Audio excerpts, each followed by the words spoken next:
Imagine a country where the people are divided over what some government policy should be. Half favour policy A and half favour policy B.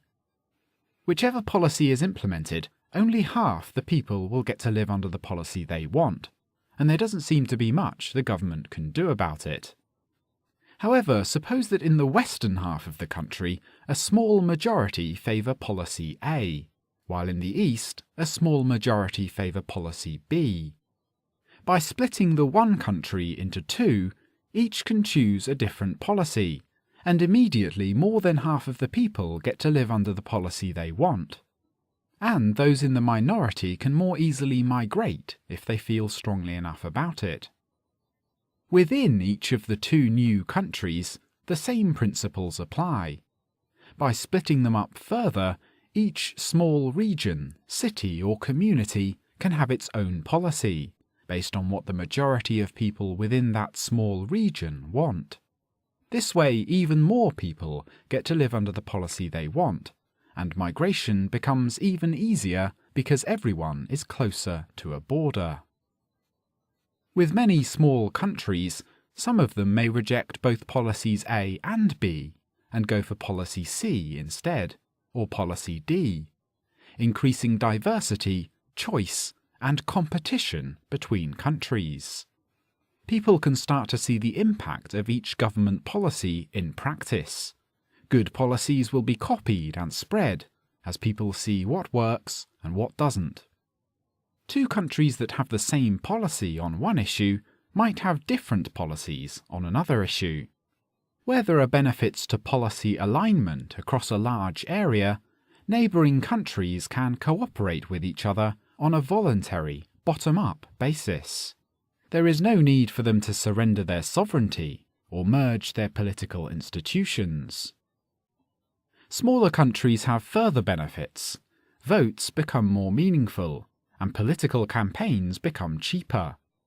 In large countries, the base of the government can be far away, while in small countries, it is always close by.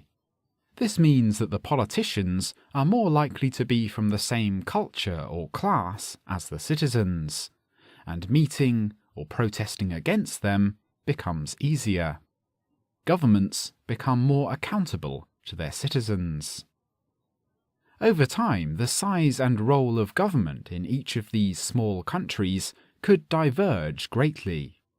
Big government, small government, left-wing, right-wing, capitalist, communist, socialist, corporatist. The role of government in each country will be broadly determined by the preferences of the people in those countries, which could change rapidly when they see the success or failure of different governments in neighbouring countries. Not only government policies and roles, but also forms of government would be subject to experimentation and competition. Some countries may opt for representative democracy, others direct democracy, monarchy, or theocracy. Some may reject the state altogether and choose voluntarism. Most of us wish we could change some government policy, or change the role or form of the government we live under. Instead of endless debate and disagreements at the level of national politics, a better strategy, for more of us to live in the kind of country we want, would be for all of us to support the general principle that countries should be smaller. Thank you for watching this video. Let me know what you think in the comments below. I now have a page on patreon.com, so if you'd like to support this channel and help me make it bigger and better, click the box on your screen now or the link in the video description. Thank you.